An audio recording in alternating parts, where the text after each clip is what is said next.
So welcome again, folks, tonight to the LIFT Development webinar series where we invite alumni in to engage with students informally around a range of topics intersecting with their identities. My name's Amy Archambault. I use she, her pronouns, and I'm the Assistant Director and LGBTQI+ Specialist in the Office of Multicultural Education.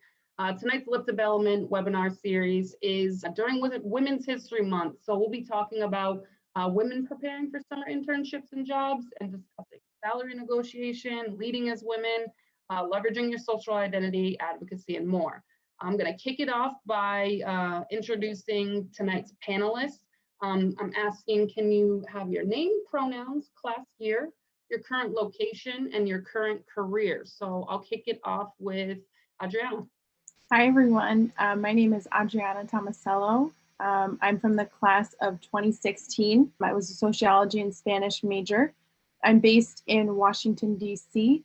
My pronouns are she, her, hers, and I am a program manager on my company's Inclusion, Diversity, Equity, and Awareness team. So I manage our leadership development program. And we can swing it over to Kat. Thank you. I am Katy Fernandez. My pronouns are she, her, and hers. I am currently located in Boston, even though I'm supposed to be in New York City. So I'll be there by the end of this year. That's technically where my office is. I was part of the class of 2015, and I majored in music and pre-med while I was at the college. Currently, I am a director of original content development and integration. So my team mainly focuses on strategy as it relates to development of content for ESPN+, ESPN Films, 30 for 30, and what we call special projects, which is anything surrounding women, heroes, things of that sort, amplifying Black storytelling. And I'm super pumped to be here with all of you today. And Julissa. Hi, everyone. My name is Julissa Rodriguez. My pronouns are she, her, hers, and I am really excited and honored to be with you all today and to have been invited to participate in this panel. I am class of 2006, and while at Holy Cross, I majored in sociology with a double minor in women and gender studies and Africana studies. And I am based in New York City. I am currently just for this week in Miami, visiting family, working out of a hotel room. And I've been working remotely since March of last year, potentially back into the office in July of this summer, so TBD. And I'm currently a senior director for a company called Gerson Lerman Group. It's mainly market research, and I primarily oversee a team of HR business partners, and I support a group of about 1,200 employees under me. Awesome. Thank you all so much. We're very excited to have you here tonight. As a reminder, like I said, as we're going through the event, please, folks, drop your questions. Feel free to direct message me as well. But we're going to jump into our first question. Can you folks share what leadership opportunities that you seeked out during your time at Holy Cross, and which ones had the most impact on you in building your leadership skills? I think this part is really important, right? Selfishly, because school is, the skills you learned and the way you learn to think at Holy Cross are great, but the leadership skills and the transferable skills you gain from joining, groups where you can hold leadership positions. I was in SGA, I was also in the Alumni Association, and that really are the skills I use every single day in my current role. So I highly encourage all of you. I mean, I know that the world is so busy and all of you are like incredibly bright and probably stretched super thin as is, but you're here. So that's a testament of your tenacity. I would encourage everyone to join and take up a leadership opportunity wherever you can and make a difference in any of the groups that are available. There's so many of them, from LASSOS to BSU to SGA, to even the OWN Alumni Association. I always encourage folks to go there and start networking and meeting folks. I love this question because from time and time again, I think about how did I manage to do so much while in school? And now I'm like, how is it that I don't have enough hours in the day to do things these days? I don't get it.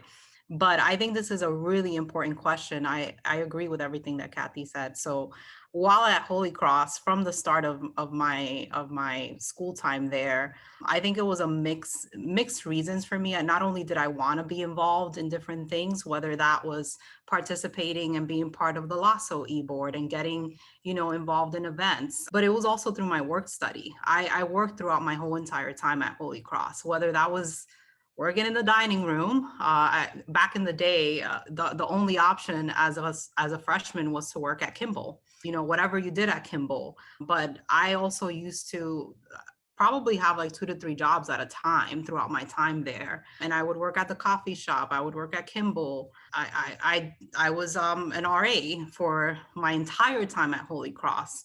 I was a senior interviewer. So I got involved in a lot of things. Obviously, it's really important to recognize as a student how much you get involved, because you also want to make sure that you're balanced and that you're not doing everything.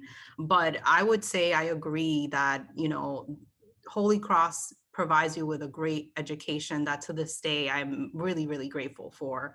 But the skills that I learned as a resident assistant, just as an example, being an HR professional, I still carry them with me today. I mean, I've had situations where, I had an employee that was having suicidal thoughts. And how do I deal with something like that?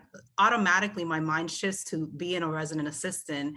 And what are the skill sets that I learned from that and carrying through my career now? So I encourage everyone to really get involved, and obviously get involved in things you enjoy, take risks.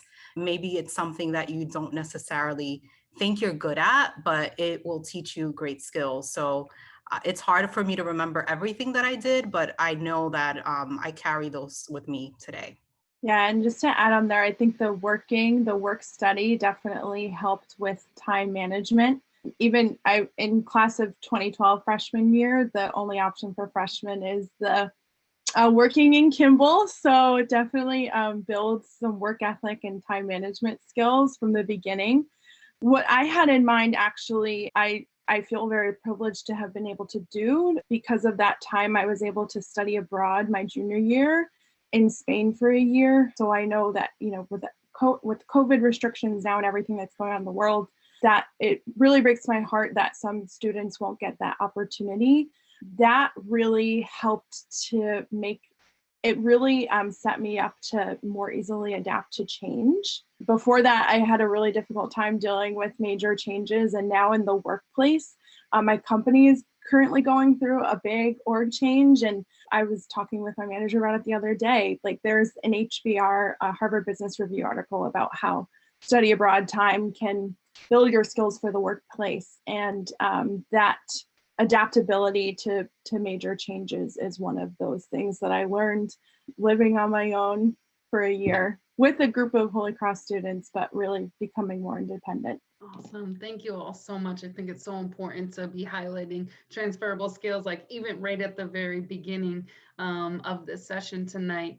So transitioning a little bit, can you each talk a bit about your experience with internships during your time in college, and share why you believe it's important to have formalized internships? I'm happy to kick us off. I'll be honest, when, like I said, I was involved in a lot, and I was highly focused and probably, very ambitious. And, you get honed in from Holy Cross, like, you have to start thinking sophomore year, what do you want to do? An internship is a great opportunity to do that. Obviously, it's really hard to find internships as a sophomore, but I was also trying to figure out, what did I want to do long term? I knew I had this sociology degree, but I didn't really know, like, okay, what do I do with that? So I was a pretty frequent visitor of the Career Center. Everybody knew me there. For better or worse. And I remember taking one of those exams that helps you figure out, okay, what, with this career, your interests, what would you be good at? And I remember learning about human resources, and it's not anything that I ever thought about. And I worked really hard and started talking to as many people as possible in the Career Center who would, tell me like what were the opportunities available. And I was really, really lucky to be able to get an internship at the end of my sophomore year at Time Warner. And I interned with them again at the end of my junior year. And that was my first job graduating out of Holy Cross. And I thought that I was very fortunate, but I attribute that to the experience that I gained from being able to have an internship and really decide, like, is this something that I want to pursue as a long-term career? And even if it weren't, I really learned a ton of skills that really prepared me for, I guess, the real world and what I wanted to do. So definitely my advice is very important if you can get an internship and take advantage of the resources like the Career Center at Holy Cross. I can go next. So before going into senior year, I interned at a local nonprofit in a program manager type of role. So I only recently realized that a lot of what I did in that internship is a lot of what I do now. Instead, in my internship, it was for youth that weren't in school in the summer, and now it's in the professional setting for my coworkers. So I think the skills that I learned in that first internship really were relationship building opportunities to work with different people and make those connections, so that I was able to then, when I had an opportunity and I wasn't doing anything the next summer, before starting my first real life job after graduating, I was actually invited to come back, even though it wasn't an expectation. So those relationship building skills were really important to build in that internship. And I think for me, I actually could not afford, I think this is a little bit of an unpopular opinion, could not afford to take on an internship that was not paid.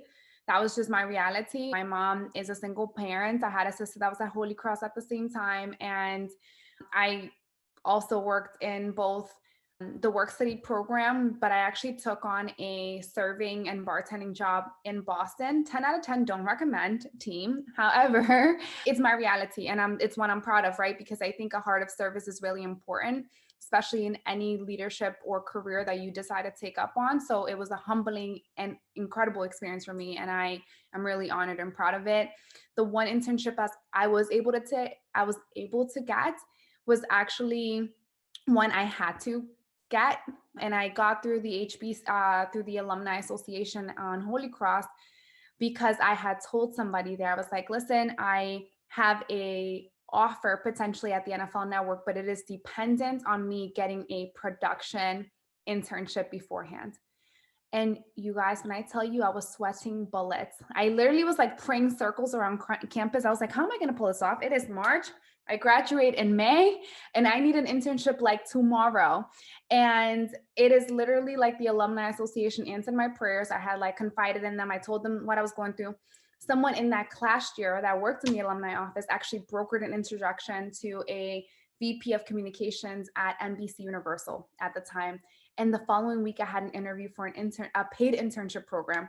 Talk about a real blessing, right? A paid internship program at NECN, which is a news cable company. And so I ended up working there these shifts that were, from like, I took any shift I could get. Honestly, at that point, I was like, okay, it's time to like buckle up. And I would go there 3 times a week. And I worked sometimes from 11 to 8. Sometimes I worked from, the morning prep show. So I would be there in like 3 a.m. to like 7, 8 a.m. And I learned so much during that internship. I was humbled. I was like, I realized that news people are the most hardworking people by far. Now I have an entertainment job. I was like, oh, these people don't know what real work is, because they're so diligent. There's so much thought that goes into the way that people perceive and consume information. So I was really grateful. However, I have to be really honest, where I'm not like a huge advocate of unpaid internships, because that was just not my reality. And I think it could be a little bit marginalizing. Thank you all so much for sharing that. So Julissa, you brought up a really good point, is sometimes, and I think we see this a lot with students nowadays, is as first years, as sophomores, sometimes it can be really challenging getting an internship. So what advice would you all give to first years and sophomores specifically about maximizing their summer time and being able to add to their resume that will aid in their career trajectory, whether that's volunteering, summer jobs, conferences, networking, and stuff. Yeah, so I'll take 2 seconds to just respond to something that Kathy said. With unpaid internships, I know it varies by state, but now in New York, that's not allowed. You have to pay your interns, which I think is great. So I agree with you there. And I think it's really important before I focus on what else you can do. One thing that's incredibly important, and I think my colleagues here would agree with me, is like, do not ever underestimate the alumni power of Holy Cross. You would be shocked and floored, like how deep and far wide it goes. There is a crusader everywhere you go. There is a Holy Cross person, a Holy Cross alumni that you will come across. And it's really amazing to me because I didn't realize that until I graduated and was in the workforce. So don't underestimate that because they are all out there.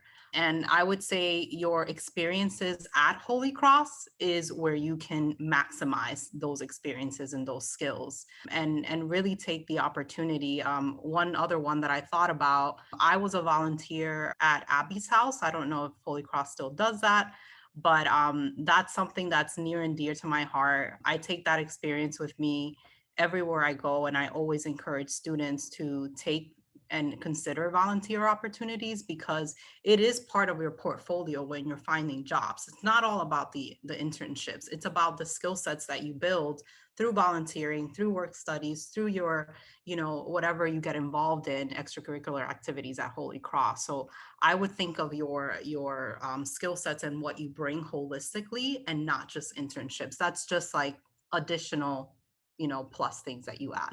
Yeah, I also, my sophomore year worked at Abby's house, and that was a great experience. That made me think of something else I did that I would recommend as well is, I think it's through, I forget the name of the organization now, but the volunteer opportunities that come up. One of the organizations that I always loved volunteering with was Girls Inc. in Worcester, which is right down the road. And so that, I think, I started my sophomore year in just a capacity of going and visiting and hanging out with the students once a week. But again, that concept of relationship building, I got to know those that worked at Girls Inc. Throughout that time there. And then my senior year, there was a class where I had to get an internship locally. And so I was able to work with the director of development in the Girls Inc. office. And those skills, like drafting a grant, just those skills, I honestly still keep on my resume today because even though it happened now 5 years ago, those are things that, again, you can always take with you wherever you go. And one more thing about the when we were talking about unpaid internships before as well, unpaid, definitely being in DC, I see that a lot. That was my first, why I moved to DC is because I had an opportunity to work in my congresswoman's office in what would normally be an unpaid internship, but because I went through a foundation, I was able to find a stipend. So if you are really passionate about politics and or anything, and you see an unpaid opportunity somewhere, always check out if there are foundations that will give a stipend or will pay what you would have received as income from that company. I actually just learned something new. Thank you for saying that. That's incredible. I would just say, don't wait to do what your heart desires after you graduate, right? Like, for example, Adriana says she wanted to work with her congresswoman. Like, there are civic issues and campaigning and people to advocate for right now. Like that, you don't have to wait to graduate for to get active and move on it, right? For me, it's, let's say, communications, or let's say entertainment or original content. You love it. Start scripting, start writing, write a blog, open social media accounts, post content, learn the algorithm. If it's, I really love watching TV and I don't really know what it means, do research on where television is headed and like what the trends are saying. Like, you certainly don't have to wait for an employer to hand you a task to start doing the job that your heart desires. And I am a firm believer of that, right? Like a lot of the things that I was doing as a server, as fancy as my title is, you guys, I am still doing now, right? Like I am serving my leaders, I'm serving the organization, I am serving groups that don't have a voice at the table. That is the same skill, right? Nothing changed but my title and pay. Thank you, Jesus. And so I would just say that, right? Like, don't wait to do it. I would highly encourage all of you to write yourself the job letter and offer that you want when you graduate. And don't just write it as like, I won $500 million. I would too. So make sure you write my name on that list when you write that, right? And remember this chat, but write down, I would like a job that gives me freedom in creativity, or that allows me to lead, or that allows me to explore, make the world a better place.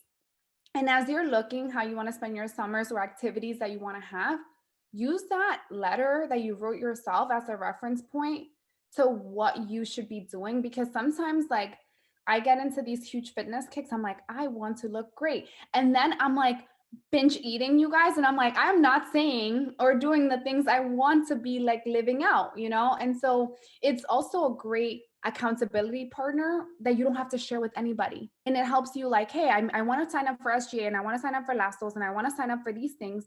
But what are the skills I actually want to gain from each one of these, and where should I be prioritizing my time? And that's something you can start doing now. Like, don't wait to do it when you're an adult, because Julissa said this, or Adriana maybe like joked about it. They're like, I don't know how I had so much time back then. I'm like, well, we didn't. We just like pulled ourselves like this because we're like young and fun. Now I'm old and washed, you know, I have to prioritize my time accordingly. So I reference this list every 2 years, you know, of how I want my friends to treat me, how I want my job, what I desire to those things, and the impact I want to make in the world. Thank you so much. So one thing actually kind of came up when we first started this session, switching gears a little bit, but either due to a first gen status, if any folks identify as first gen, or just simply the impacts of systemic racism, sexism, homophobia, xenophobia, or other biases, one can experience the imposter syndrome. So have any of you all experienced the imposter syndrome before? And if so, what are some of the specific things you do to combat those feelings or that self-doubting? It's a loaded question, but an important one. I'm happy to start off. The answer for me is yes, more often than not, I think. And I think as you progress in your career too, for me personally, I've been very lucky. I attribute it to, obviously, I feel that I'm a person that has worked very hard. And I've been also lucky that I've had great managers under me that have really challenged me and pushed me. And I'm at a point in my career where I've progressed, and sometimes I question whether it's opportunities that become available or certain decisions that are made where I am, you know, being given more responsibility or being seen as like, you know, a key leader. And sometimes I question like, wait, how did I get here? And why am I being given this? And I always have, you know, you always have the voice in your head. It could either be mentors, it could either be your parents, whoever it is that usually comes in your mind. And it's usually those voices that tell me, no, you're here for a reason. And you've gotten to the place that you've gotten to for a reason. And it's sort of like, for me at least, it's like a reminder. It's a constant reminder that, you know, that I am here for a reason. I deserve to be where I am for a reason. And it's just making sure that I am constantly being my best advocate and demonstrating that day in and day out, but also not forgetting where I came from is extremely important. But that's something that I think we all struggle with day to day or at some points in our career and life. I, as the first person in my immediate family to graduate from college, that was definitely imposter syndrome. Goes through my mind a lot. Just I grew up thinking that like the only way I would be successful is if I went to medical school or law school after Holy Cross. So really, like, now being in this place, and I look back and think like the things I learned about in my sociology classes and that I was involved with at Holy Cross, like I feel so fortunate to be able to work for my company now in our diversity, equity, and inclusion space. And I get that sometimes too, where I'm just like, how did I get here? Like, how do I get to do every day, like what I loved learning about in college, and get to talk to people at my company that are just as passionate about these issues? So my ways to combat it, if I'm ever, about to have a big presentation, I have like my boss playlist that I listen to hype me up.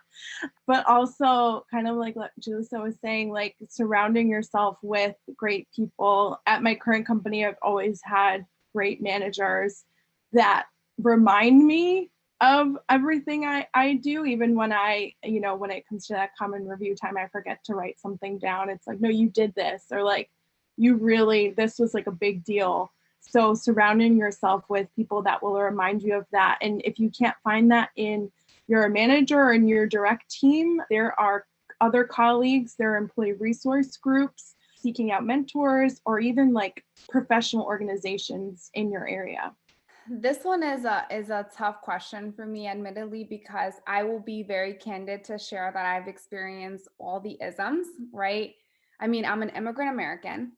I was born in the Dominican Republic, came here when I was 7 years old.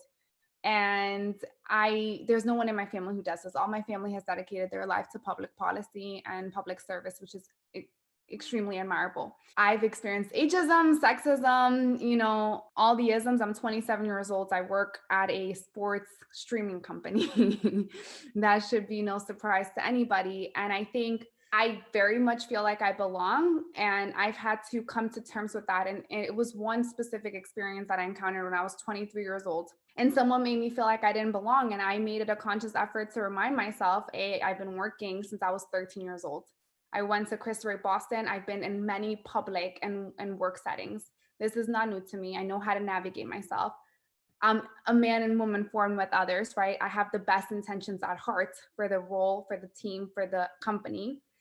And I also know what I'm doing. And that's really hard to come to terms with, especially when you are in rooms and all your counterparts are well in their 30s and 40s, and they don't look like you. They look a lot like a white man, right? Who's older. But the reality is, especially in my current role, like, people have not been streaming for that long. And even though they might want to fool you to believe that, streaming became popular 5 years ago. And for those of us who got into it at the very beginning, we're the ones with the actual institutional knowledge, not people with 20 years of linear experience. They actually have to work just as hard to disrupt their own thinking versus as I approach situations with that thinking. So I've had to really internalize that, validate that for myself, pray on it, understand that I am worthy and I am capable. I now have enough, like, I'm 5 years out of college. I have enough experience where I have launched a lot of things and I've done it successfully. I've also messed up a lot, and I've had great mentors and bosses who've given me the leeway to do so. And when I've had to go through salary negotiations a couple of times, right? And so I want the Latina tax, that tax where I know I'm not getting, and for the dollar, I'm getting 52 cents. No, I want to be paid what is equal and what I am deserving of. And I do my due diligence. I study it. I look it up. My family, my first offer I got at my job, they were like, oh my God, this is great, take it. But that's because they've never seen that amount of money being offered to anybody. And on paper, it looks great, but you need to understand what you're bringing to the company. When I come to any company, I know I'm a cultural agent. I'm not just coming to do the work, but I'm going to come to make the culture better. That means I'm signing up for all the perks, which are the employee resource groups. I'm signing up to lead a team and do it with grace. I'm signing up to serve my leader because that is my heart. I learned it from my days of serving, right?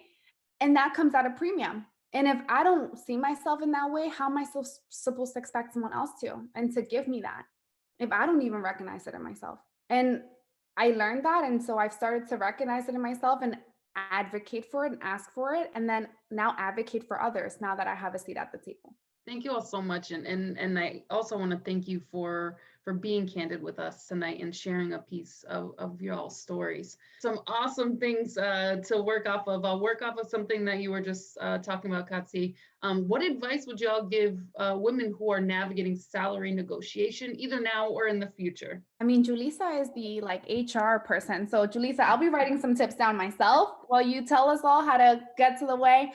I don't know if all my salary negotiations have been successful, right? Like the first time I negotiated my salary, you guys, I was, and by you guys, I'm sorry, I mean y'all, I was 22 years old and I was so not intelligent that I said yes on the phone. I didn't even blink an eye. You guys, they were like, oh, we're going to give you $42,000. Horrible. For an associate producer position. And I was like, yes, I was broke. I was like, this is so much money. And when I actually went and did my calculation, I was like, you are going to hate it here.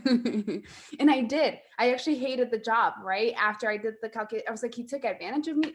I was starting the role already upset. And needless to say, I left a couple of months after, which I don't encourage people to do unless you really hate it there. But it worked out for me, right? I left, and then through good grace and manifesting, I ended up like networking and getting way more money elsewhere and going back to the NFL Network and et cetera. And then I had to negotiate when I went from Hulu to ESPN Plus, even though now they're in the same parent family. ESPN called me and they're like, would you take up a manager role? And I really wanted to because I wanted to work for my boss. And I was like, no, you guys can't afford me. And it was the toughest thing I had to say. And then within the same day, I like gambled on myself. I had a job. Why would I leave for comparable pay with more responsibility to build something new, right? I am not, at that point, I'm more seasoned. I have more experience. I understand the ramifications of that. And I didn't want to hate it, especially because I have so much reverence for Brian, my boss. I didn't want to leave quickly after. So they called me back. They're like, oh, actually, like, this is what we're thinking. And even then I had to negotiate. And I just had to negotiate my salary again in August during a global pandemic. People are getting laid off. 300 people get laid off at ESPN. 200 positions that were open get consolidated. I got $100,000 more and 2 pay grades more offered by PBS for a Boston role. And I wasn't ready to leave my company. So I was like, hey, let's all come to the table and play and chat about this. Right. And I had to, before I did that, I went back to the tool I told you guys. I wrote myself my letter and I was like, what does learning from this leader mean to me? What is the comparable pay that I'm willing to leave on the floor for that? What is leading a team and being here? What is it to be a long-term strategist and not jump ship too early? Because that can happen, right? So when I factor all that out and then I got a couple, they met me somewhere a little bit over the middle, right? Disney's not going to hand over someone $100,000 in 2 pay bumps, right? But they gave me a pay bump, right? And they gave me more money, and I got into a MIP program, which is the executive route. And I asked for everything that I would feel good at, and I left money on the table. But that's because I know that money is being paid elsewhere in ways that money can't really purchase. I mean, it's kind of hard to follow that up, Kathy, because I think you can teach a class on salary negotiation. That's great, but I think from everything you share, I think the most important point that I'll make is that for the most part, unless you're being completely unreasonable, like, you have nothing to lose. You have everything to gain. So do not be afraid to ask, because there's usually 3 numbers. It's the offer that you get. It's usually the budget. There's usually a budget for the role, and there's a different expectation. Like, so don't be afraid to speak up. Like, that's just like, from an HR standpoint, like, that's usually one-on-one. You have to be prepared for a counter, for a conversation. So definitely encourage you to do so. And I think as you progress in your career, you have more to add to be able to say, hey, this is what I'm bringing to the table. I mean, Kathy, you talked about, you're adding to the culture, and there are different things that you're going to be adding. So definitely know how to sell yourself and be able to sell what you bring to an organization, what you're going to bring to a role, because you don't only want to say, hey, I don't feel comfortable accepting this offer, or I'm not happy. You have to back it up. So do your research and make sure that you're prepared when you're coming to the table. But first thing is, have the courage to say something. I think that's the number one thing, because it's really easy to just not say anything and be happy with it. I'm learning that myself. So. Yep, it is definitely a learning curve. My first HR role out of college was managing an internship and hiring interns and entry-level folks at my previous company. And I can't tell you, like, everything that Julissa just said, like there's always that range that's approved for the offer. Not always, but maybe like 90% of the time. So you have nothing to lose by negotiating. Like if you're getting that offer, you're the one that they want.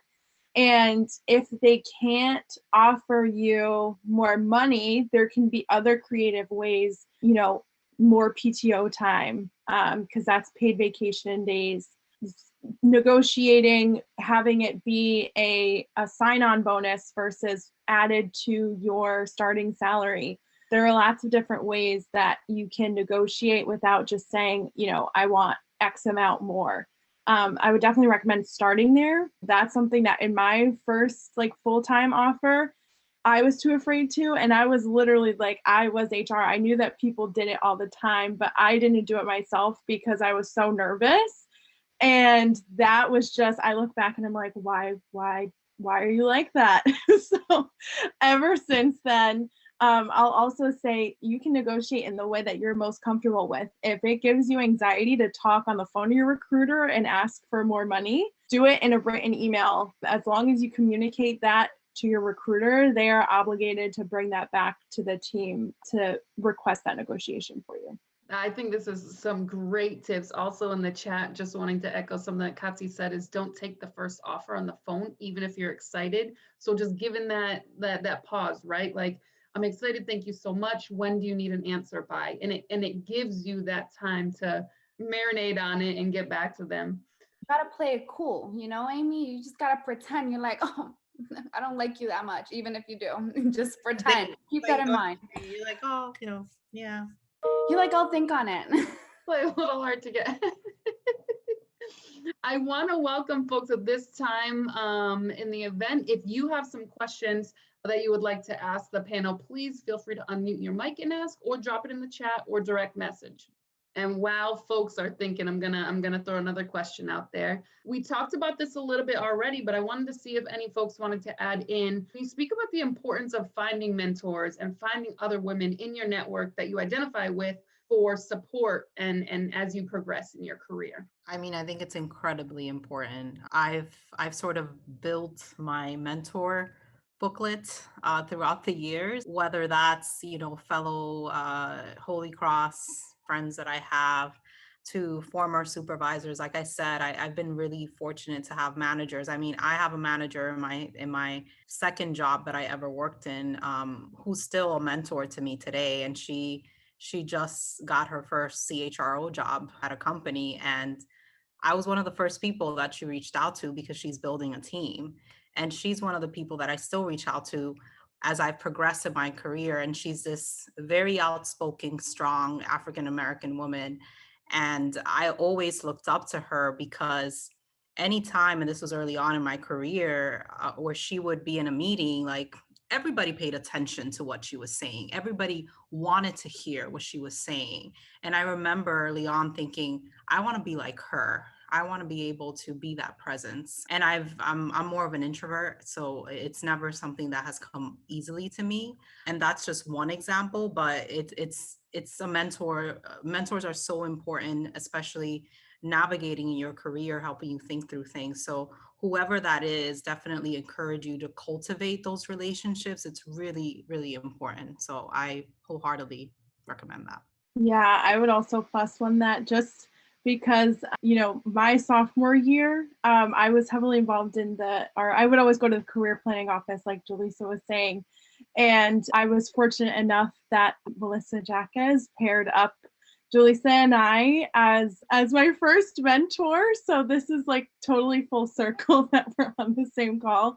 But the same way Julissa said that she didn't know HR was a career until she looked it up, I didn't know that HR was a career until I connected with her sophomore year. And I was just like, oh yeah, I'm a people person. This sounds like a cool field that I would be interested in. And then, we still talk, throughout my journey, when I was abroad and then came back all the way up until graduating. And even now, just having that connection, it is so special when it's someone from Holy Cross, because you can connect on the different things like, oh, what are you majoring in now? And, things like that. And it doesn't have to be from Holy Cross. It can be in your workplace. But definitely, I would recommend seeking out mentors, using the career planning office. I was a frequent flyer there. I know my sister was too. I would always tell my friends to, have them help you write your first resume with cover letters, just everything, because that really was such a special moment to have from sophomore year on. I would second everything Julissa and Adriana said. I mean, truly, my mentor at Holy Cross, he was a Holy Cross alum. He was a man of color, and Melissa actually paired me up with him. And he was the first person, I was still music pre-med and happy. He was the first person to identify transferable skills in me. He was like, you're a great communicator. You should check this out. And the truth of the matter is that no one is walking around like handing 5-year-olds like, you get a transferable skills. You get a transferable skill. It's either like you're bossy or you're this or you're that, right? It's never like amplifying the things that you're good at. And I think that's what's so beautiful about mentor, especially when you're in college. So fostering those relationships early on with alums who you never know, and casting a wide net, and then skinning that down and having intentionality throughout the relationship is really, really important. I mean, my mentor then is my boss now. And he also reports into a Holy Cross Crusader, right? And above him is only the president of ESPN. So that's the power of the network that you have. And you can sign me up. Like anyone who wants to have a chat, my commitment to this family is my time, because that's what was given to me. I love that. And just sharing, we've already had one person direct message hoping to connect with folks. So we'll definitely circle back to that. Doreen dropped a great question, or 2 great questions in the chat. So what was something you wish you knew that you know now about starting your first job? And 2, how do you find support within the company or workplace, especially holding identities such as being a woman or a woman of color? I'll go quick here, but I think I've been to a lot of companies and I didn't know that this was such a big thing in companies. Employee resource groups, right? It's almost like joining BSC or joining Lasso, yet on a corporate level. So you end up getting all these friends, right? And they're from all the different areas of the company, and they become a support system and family because you guys have shared experiences, right? When I was at Hulu, it was Hula. And now at ESPN, I co-lead an ESPN Multicultural Women's Network, which has a vast of diversity from our like Asian women to our Black Latinas to African American women to just like mixed women. And there's a team of 400 plus women there who can all align with you no matter what age spectrum on one way or another. So that's a huge resource that people really don't advertise that well if you go to a really niche company. And then you can also have the opportunity to build it if it's not already established there. Yeah, one thing I've always valued of starting in HR is I've always been surrounded by like powerful women. And even now in my company, in my team, we're all 4 of us are women of color. So it's really just like finding those connections, having the employee resource groups, like even though, it's not like Lasso where we have like Noche Latina every spring, but I did go to an Aventura concert with my coworker last year. So like, just having those connections, being like, oh wait, you listen, oh my gosh, did you hear the new Bad Bunny album? Like what?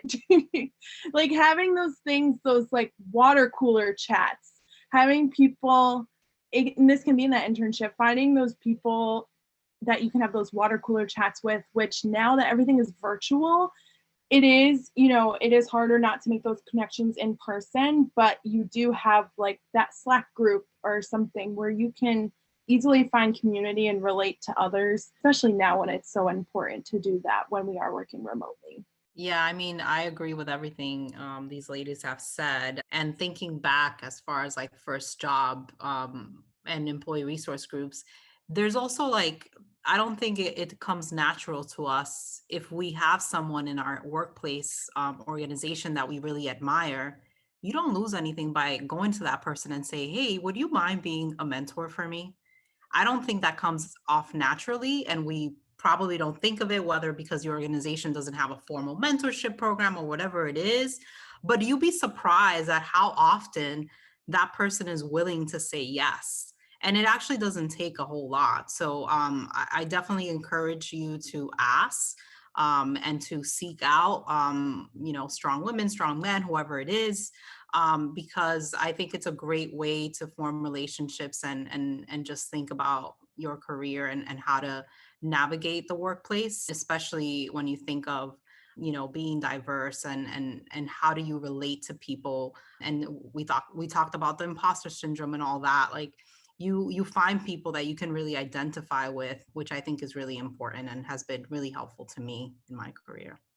This has been absolutely amazing tonight. I want to respect folks' time. So in closing, what is one piece of advice that you would like to leave women identifying students at Holy Cross with as they are entering the workforce? Take risks. Don't be afraid to try new things.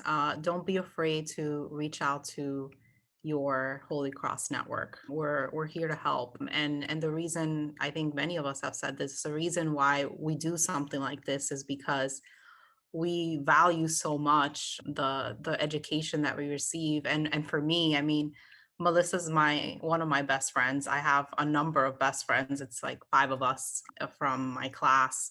And I still call them for advice or any sort of life changes that are happening. So really, really take advantage of the relationships you build, because relationships are so incredibly important on all aspects of your career and your life as you continue.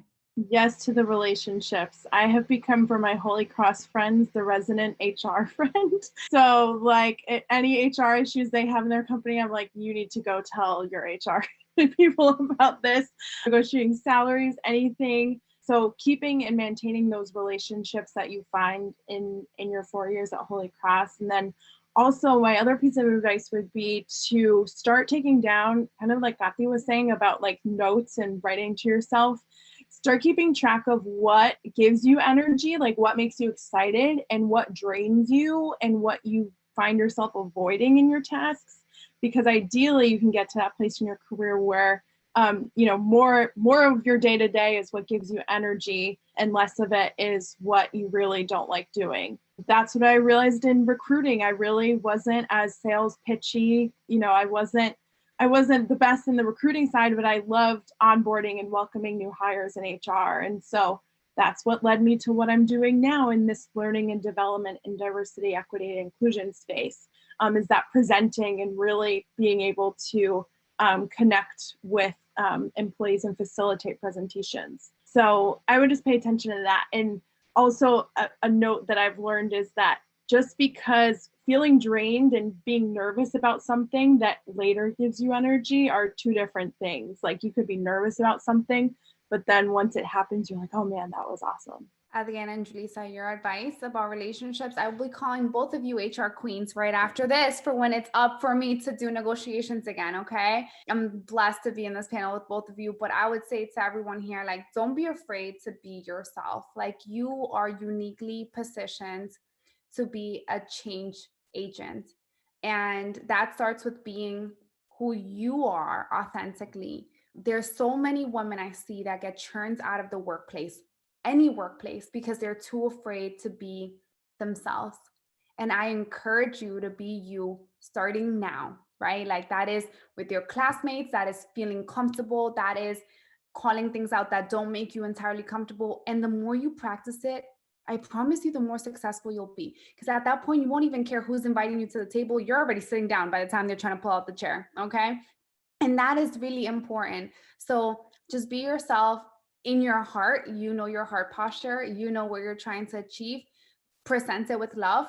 And don't be afraid to call out the injustices around you, because an injustice for one is an injustice for all. And if you see it, it's probably being perpetrated. So I just encourage you to be yourself. Don't pretend to be anything else than who you are, because you are perfect the way you are.